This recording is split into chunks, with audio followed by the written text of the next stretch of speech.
आई है अब खुद को खुद से बदलने की, खुद को और बेहतर करने की। तो hello friends, welcome back to my YouTube channel free Gyan official. And जैसा कि आप लोगों को पता होगा कि मैं आप लोगों के साथ जो अपने पर्सनल नोट्स जो है मैं आप लोग जिसमें कि ये जो है हम लोग जो है अभी कर रहे हैं आधुनिक भारत का इतिहास कर रहे हैं, जिसमें कि मैं जो है आप लोगों के साथ 5 पार्ट तक आप लोगों के साथ कर चुकी हूँ 4 पार्ट तक। ये जो है हम लोग का 5 पार्ट, इस वीडियो में जो है हम लोग जो है 5 पार्ट जो हम लोग करने वाले हैं। तो यहाँ तक जो है हम लोग का हो चुका है, आप लोग देख सकते हैं। चलिए, और आज जो है मेरा आवाज़ थोड़ा सा आप लोग को ख़राब लगेगा क्योंकि मुझे बहुत ज़्यादा जो है सर्दी हो रही है। तो प्लीज़ आप लोग मेरे वॉइस को इग्नोर कीजिएगा, आप बस अपने नोट्स पे ध्यान दीजिएगा। तो यहाँ पे जो हम लोग को हो चुका है, यहाँ तक हम लोग का भैरवाल की संधि तक जो है हम लोग का हो चुका है। तो चलिए यहाँ से हम लोग जो है स्टार्ट करें अपने वीडियो को। तो चलिए वीडियो को स्टार्ट करते हैं एंड वीडियो को पूरा वॉच कीजिएगा। वीडियो पसंद आए please don't forget to like share subscribe. और जो हम लोग जो है पूरा जो है इसको 8 से 9 पार्ट में जो इसको कंप्लीट करने वाले हैं। तो आप लोग जो इसका नोट्स अच्छे से बना सकते हैं। मैं आप लोग को धीरे धीरे करवा रही हूँ ताकि आप लोग के ऊपर जो है बर्डन ज़्यादा ना हो और आप लोग अच्छे से समझते हुए चल सके। तो चलिए स्टार्ट करते हैं। तो यहाँ से हम लोग देखते हैं द्वितीय आंग्ल सिख युद्ध से। तो द्वितीय आंग्ल सिख युद्ध की बात करें हम लोग तो ये कब हुआ था, तो 1848 से लेकर के 1849 AD तक जो है हुआ था द्वितीय आंग्ल सिख युद्ध। इसके तात्कालिक कारण की बात करें तो मूल राज जो है इसका विद्रोह था। और विद्रोह में कौन कौन शामिल था, तो मूलराज, शेर सिंह और छतर सिंह जो थे शामिल थे। और चिड़ियानवाला का युद्ध जो हुआ था उसमें जो है अनिर्णित रह गया था, जिसका जो कोई फैसला नहीं निकल पाया था। लॉर्ड गफ के द्वारा जो है इसका निर्णय लिया गया था। ब्रिटिश गवर्नर जनरल जो है लॉर्ड डलहौजी थे इस समय। जब द्वितीय आंग्ल सिख युद्ध हुआ था तो इस समय जो है ब्रिटिश गवर्नर जनरल कौन था, तो लॉर्ड डलहौजी जो है ब्रिटिश गवर्नर जनरल था। और गुजरात का युद्ध, और इसमें जो है तोपों का युद्ध चार्ल्स नेपियर और सिख के बीच हुआ था। गुजरात का युद्ध और तोपों का युद्ध। और सिख इसमें जो है पराजित हो गए थे। किसमें, द्वितीय आंग्ल सिख युद्ध में जो है सिख जो है पराजित हो गए थे। और 30 मार्च 1949 को जो है चार्ल्स नेपियर ने जो है हड़प लिया था। किसको, जो पूरा महाराष्ट्र क्षेत्र था, इनका जो क्षेत्र था वो सब पूरा हड़प लिया था। किसने, चार्ल्स नेपियर ने हड़प लिया था। दिलीप सिंह को लंदन भेज दिया गया था, जो कि दिलीप सिंह थे, आप लोग पता है, रानी जिंदल जो थी दिलीप सिंह की जो माता थी, क्योंकि उस समय जो दिलीप सिंह बहुत छोटे थे तो उनकी माता के द्वारा ही जो है प्रशासन चलाया जा रहा था। तो दिलीप सिंह जो है उनकी माता को पराजित करता था और दिलीप सिंह को जो है लंदन पढ़ने के लिए भेज दिया जाता है कि तुम अब जाओ अपनी डिग्री हासिल करो। आगे हम लोग बात करें तो आंग्ल सिख युद्धों के परिणाम क्या हुए, इसकी बात करें तो ब्रिटिशों ने जो है पंजाब को जीत लिया और सिखों को जो है ब्रिटिश सेना में जो है भर्ती कर लेता है। 1857 में जो है सिखों की भूमिका रही थी, जो 1857 की क्रांति हुई जिसमें जो है सिखों की जो है भूमिका रही थी। ब्रिटिश साम्राज्य का विस्तार जो है चरमोत्कर्ष पर जो है पहुंच जाता है इस समय में। तो 5 ब्रिटिश नीतियाँ क्या क्या थी, तो भारत में विस्तार के लिए जो है ब्रिटिशों की जो है 5 नीतियाँ कौन कौन सी थी, इसकी बात हम लोग करें तो 1770 तक जो था वो लोग क्या करते थे, तो 1740 तक जो है वो लोग जो है सापेक्ष पृथकतावाद की नीति जो है अपनाते थे, यानी कि पॉलिसी ऑफ रिलेटिव आइसोलेट की जो है नीति वो लोग अपनाते थे। और 1740 से लेकर 1765 ईस्वी तक जो है समानता की नीति अपनाते थे, यानी कि पॉलिसी ऑफ इक्वलिटी जो है वो लोग अपनाते थे ब्रिटिश लोग। और तीसरे की बात करें तो 1765 से लेकर 1798 तक जो है वो लोग घेरे की नीति, यानी कि पॉलिसी ऑफ रिंग फेंस, इसकी नीति अपनाते थे ब्रिटिश लोग। और चौथी की बात करें तो 1798 से लेकर 1848 तक जो है सहायक संधि, यानी कि सब्सिडरी अलायंस जो है ये नीति अपनाते थे। और 1848 से लेकर 1858 तक जो है राज्य हड़प की नीति अपनाते थे, यानी कि policy of doctrine of lapse की नीति अपनाते थे। और ये रहे 5 जो है ब्रिटिश नीतियाँ जो कि भारत में विस्तार के लिए ब्रिटिश लोग अपनाते थे। और आगे बात करें हम लोग तो सहायक संधि की बात करें तो 1798 में जो है लॉर्ड वेलेस्ली ने चलाई थी। सहायक संधि किसने चलाई थी, तो लॉर्ड वेलेस्ली ने चलाई थी। और नेपोलियन बोनापार्टो को रोकने के लिए जो है ये सहायक संधि चलाई गई थी, जिसके तहत जो है भारतीय राज्यों पर जो है अप्रत्यक्ष नियंत्रण जो है ब्रिटिश करने लगे थे। जिस राज्य पर वो करते थे तो उसको जो है खर्च देना पड़ता था। और ब्रिटिश रेजिमेंट जो है दरबार में रहेगा और कोई युद्ध नहीं लड़ा जाएगा, कोई संधि नहीं की जाएगी, यूरोपीय कर्मचारी जो है उस सेवा में नहीं रखोगे। और इसके बदले में वो क्या देंगे ब्रिटिश लोग, तो सुरक्षा देंगे। और जिसके तहत जो है हैदराबाद पहला राज्य बनता है जो कि सहायक संधि स्वीकार कर लेता है। उसके बाद मैसूर के बाद तंजौर के बाद अवध के बाद पेशवा, ये लोग जो है सहायक संधि स्वीकार कर लेते हैं। पहला यहाँ से पूछा जाता है पहला कौन सा राज्य था जिसने जो है सहायक संधि अपनाई थी, तो हैदराबाद। हैदराबाद जो था पहला राज्य बना था जिसने सहायक संधि अपनाई थी। आगे बात करें हम लोग राज्य हड़प की नीति है। राज्य हड़प की नीति की बात करें हम लोग तो 1848 में जो डलहौजी ने लागू की थी राज्य हड़प की नीति, जो कि सबसे पहले उसने किस राज्य को अपनाया था, तो 17 को जो है 1848 में जो है झांसी नागपुर 17 को जो है राज्य हड़प की नीति के तहत जो है अपने राज्य में जो है मिला लिया था। और उसके बाद झांसी के बाद नागपुर। और रजनी पामदत्त की बात करें हम लोग तो रजनी पामदत्त की पुस्तक जो है इंडिया टुडे में जो बताती है कि किसके बारे में पता चलता है, तो राज्य हड़प नीति के बारे में पता चलता है। और इंडिया टुडे में पता चलता है भारतीय अर्थव्यवस्था के 3 चरण हुआ करते थे, 3 phases of Indian economy. Rajni Palme Dutt की जो पुस्तक थी इंडिया टुडे, उसमें पता चलता है कि जो ब्रिटिश लोग हैं भारतीय अर्थव्यवस्था के 3 चरण हुआ करते थे, जिसके तहत जो है प्रथम चरण जो है 1757 से 1813 ईस्वी तक जो है वाणिज्यवाद किया था किसने, ब्रिटिश लोग ने। द्वितीय चरण में जो 1813 से लेकर 1858 AD तक जो है मुफ्त व्यापार किया। उसके बाद औद्योगिकरण किया। और कार्ल मार्क्स ने जो है भारतीय बुनकरों की हड्डियां बाजार में बिखरी पड़ी थी, उन्हें कोई बिनने वाला नहीं था। कार्ल मार्क्स ने क्या कहा था कि भारतीय बुनकरों की जो हड्डियां हैं बाजार में बिखरी पड़ी थी, लेकिन उन्हें कोई जो है बिनने वाला नहीं था। और तीसरे चरण की बात करें तो 1858 से लेकर 1947 ईस्वी तक, जो कि रेल मार्ग पूंजीवाद का दौर बताया जाता है और हमारे विकास में जो है पैसा दिया गया था तीसरे चरण में।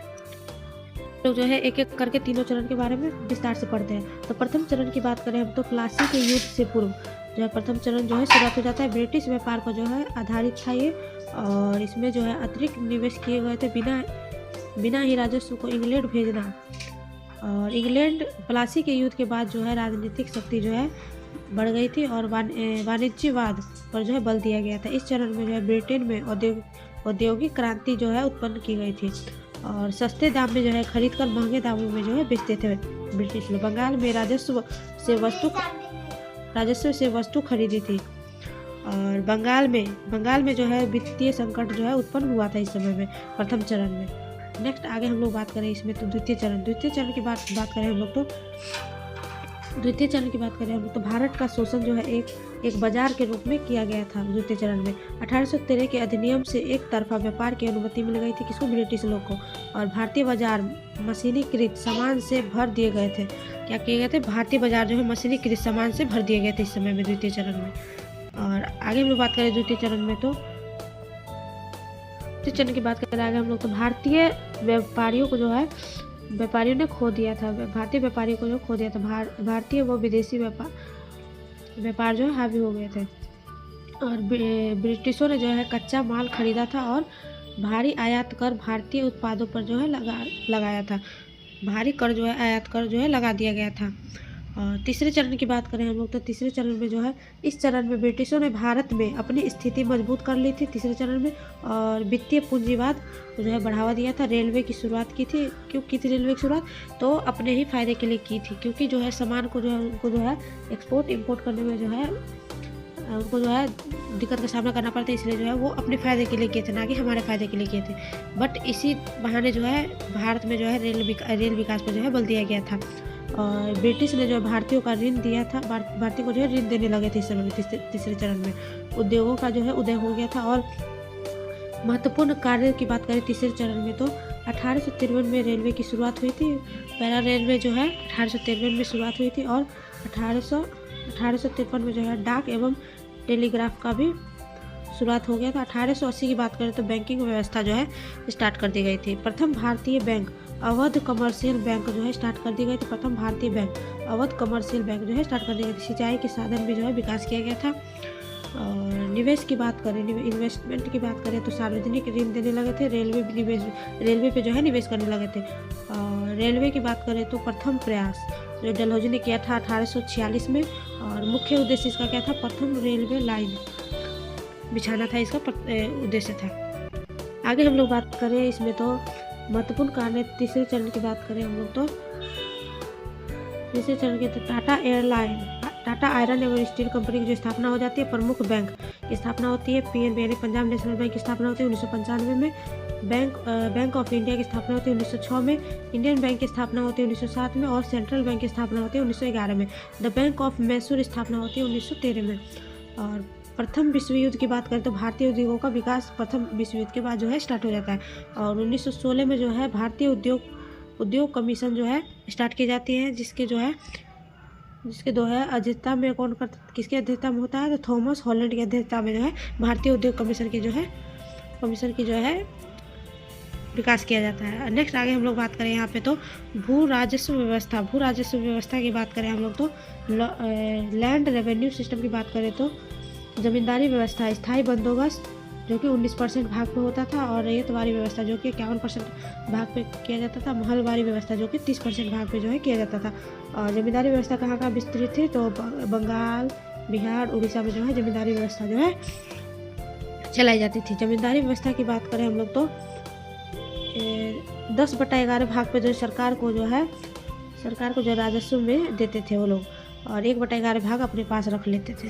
जमींदारी व्यवस्था की बात करें तो लागू की गई थी, किसके द्वारा लागू की गई थी, तो वारेन हेस्टी के द्वारा जो है लागू की गई थी 5 वर्षों के लिए। और 1793 में जो है कॉर्नवालिस ने जो है इसको 5 से बढ़ा करके 10 वर्ष कर दिया था। किसने, कॉर्नवालिस ने। जमींदार जो होते थे वो भूस्वामी होते थे, और जमींदारों के साथ जो है 10 वर्षीय कारनामा जो है किया जाता था। आगे हम लोग बात करें तो कंपनी ने जमींदारों को स्थायी अधिकार कर वसूलने को दे दिए थे, और संपूर्ण भूमि जमींदारों की हो गई थी। जमींदारों से कर वसूलने का पूर्ण अधिकार था, जमींदारों को जो है पूर्ण अधिकार हो गया था लोगों से जो है कर वसूलने का।